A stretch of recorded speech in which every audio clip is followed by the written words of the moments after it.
교회 안에는 헌금에서 모아둔 돈이 없다고 생각하시는 분이 있고, 헌금을 했기 때문에 이만큼 산다고 생각하시는 분이 있습니다. 헌금에서 모아둔 돈이 없다고 생각하시는 분은 항상 갈등일 것입니다. 싫어지고 의욕도 없을 것입니다. 이미 시험에 들었거나 시험들 준비를 한다거나 둘 중 하나일 것입니다. 맞습니까? 오늘의 경고 메시지는 특별히 이런 분들을 위한 메시지입니다. 여러분들 혹시 마이다스의 손이라는 말을 들어본 적 있으십니까? 마이다스는 미다스의 영어식 표현입니다. 손만 대면 뭐든 황금으로 변하게 만드는 미다스 왕의 이야기에서 마이다스의 손은 비롯된 말입니다. 사람은 이렇게 손만 대면 돈을 버는 사람이 있는 반면에 뭐를 해도 빚지고 안 되는 사람이 있습니다. 이런 사람을 우스갯소리로 마이너스의 손이라고 합니다. 이렇게 마이다스의 손이 아니라 마이너스의 손을 가진 사람은 한평생 돈을 모을 수 없습니다. 가족들까지 다 가난하게 만듭니다. 신용 불량자로 만듭니다. 그렇다고 한다면 생각을 해봐야 하겠죠. 나는 마이다스의 손을 가진 사람인가? 마이너스의 손을 가진 사람인가? 알아야 하는 것은 마이너스의 손을 가진 사람은 눈에 보이는 전형적인 두 가지 특징이 있다는 것입니다. 첫 번째 특징은 상당히 어리석다는 것입니다. 또 그 사실을 받아들이고 고칠 수 없다는 것입니다. 즉 교육이 불가하다는 것입니다. 표정을 보면 듣기도 싫어하고 화가 차 있습니다. 또 다른 특징은 금사빠라고 하는 것입니다. 젊은 분들 지금 웃으시는데요. 성격이 급하고 고집이 세서 금방 사랑에 빠지는 사람을 일컫는 말이죠. 즉흥적이고 자기 하고 싶은 대로만 한다는 것입니다. 천지분간이나 사리분별을 못하는 상태인 것입니다. 그래서 가난은 나라님도 못 당한다, 못 해결해 준다는 속담이 있는 것입니다. 정확히 해야 하는 것은 이런 사람은 헌금을 하지 않아도 돈을 모을 수 없다는 것입니다. 따라해 볼까요? 마이너스의 손은 헌금 전혀 안 해도 돈을 못 모으고, 마이다스의 손은 헌금 많이 해도 돈을 모은다. 문제는 교회에 내는 헌금이 아닙니다. 바로 내 손입니다. 이 점 정확하게 짚고 넘어가야 합니다. 아니면 평생의 시험입니다. 교회 못 다닙니다. 결국 교회 떠납니다. 그래서 오늘과 같은 경고의 메시지를 주시는 것입니다. 그렇다고 한다면 이 돈 어떻게 해야 모을 수 있을까요? 여기서부터는 잘 들어주셔야 합니다. 특별히 뭐가 기복신앙인지, 번영신학인지 용어 자체도 정확하게 모르면서 막연히 알러지 반응을 보이는 분들이 있지요.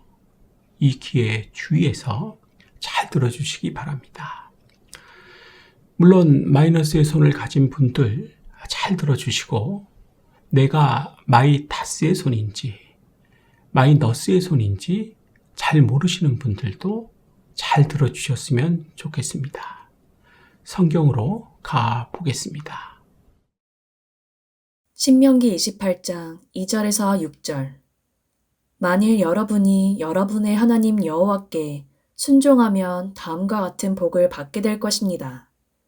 여러분이 가정에서도 복을 받고 일터에서도 복을 받을 것이며, 자손이 번성하고 농사가 잘 되고 가축이 증식하며 먹을 것이 풍성할 것입니다. 그리고 여러분이 하는 일마다 복을 받아 다 잘 될 것입니다. 이 말씀을 통해서 하나님께서는 우리가 돈을 모을 수 있게 해 주시기 전에 순종을 요구하신다는 것을 알 수 있습니다. 자세한 설명 안 드려도 되죠? 말씀 한번 다시 볼까요? 신명기 28장 2절에서 6절. 만일 여러분이 여러분의 하나님 여호와께 순종하면 다음과 같은 복을 받게 될 것입니다.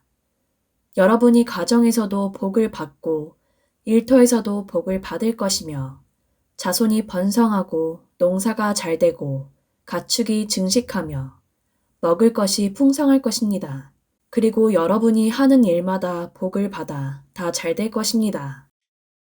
마치 유치원에 다니는 어린 자녀를 달래는 모습과 같다는 느낌이 들죠? 다음 절 말씀도 볼까요? 신명기 28장 7절. 여호와께서는 여러분을 치러 오는 여러분의 원수들을 여러분 앞에서 패하게 하실 것입니다. 그래서 그들이 여러분을 공격하려고 떼를 지어 쳐들어왔다가 사방 뿔풀이 흩어져 달아날 것입니다.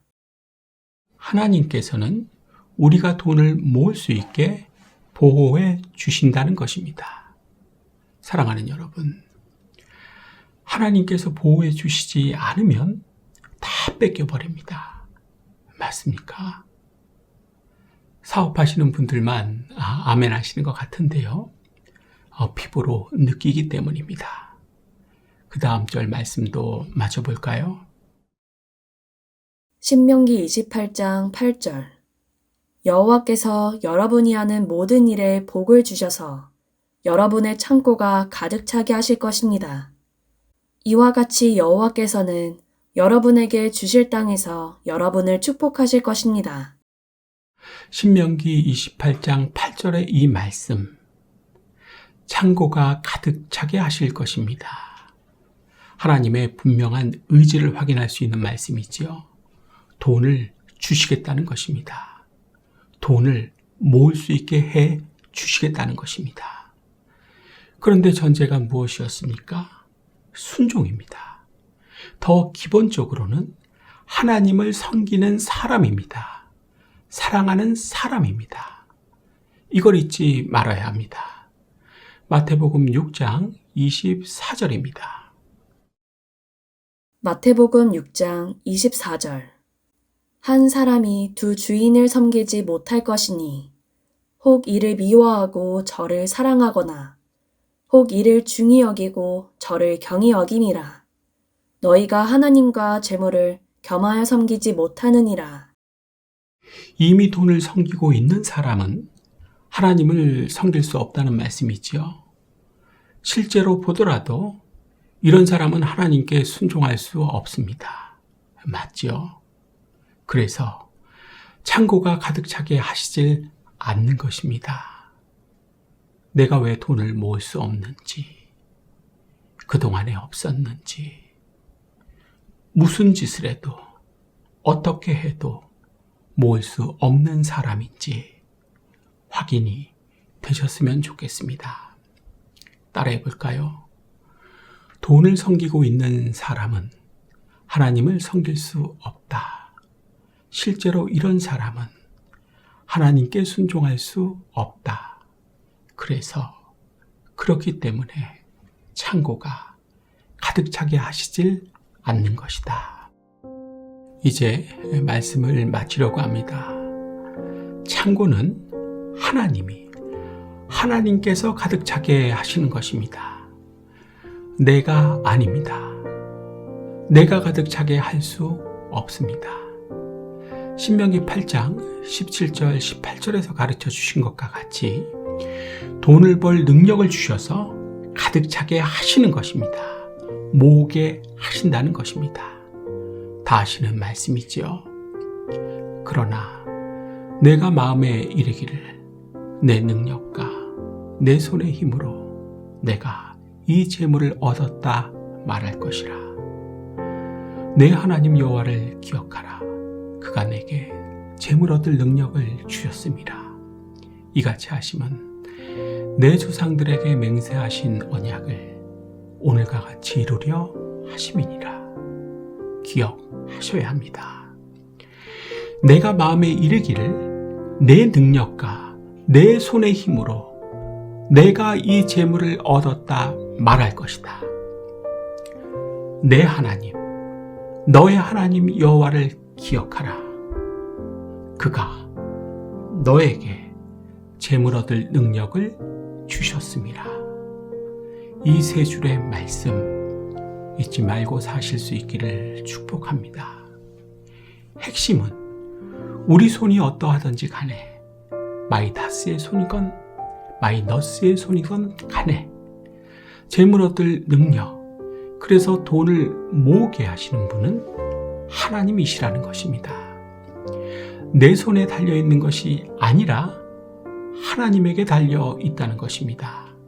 맞습니까? 이 점 확실하게 분명하게 알고 있어야 합니다. 그래도 혹시 돈 문제로, 헌금 문제로 여전히 복잡하고 예민해 있는 분이 있죠. 고질병이 돼서 그런 것입니다. 사실은 체질입니다. 유전입니다. 이런 분은 빨리 목사님을 찾아가야 합니다. 또 순종했는데도 돈을 못 모으시는 분 역시 목사님을 찾아가십시오. 적극적으로 물어봐야 해소가 될 수 있습니다. 해소가 돼야, 해결이 돼야 행복하게 신앙생활을 하는 것이 가능해집니다.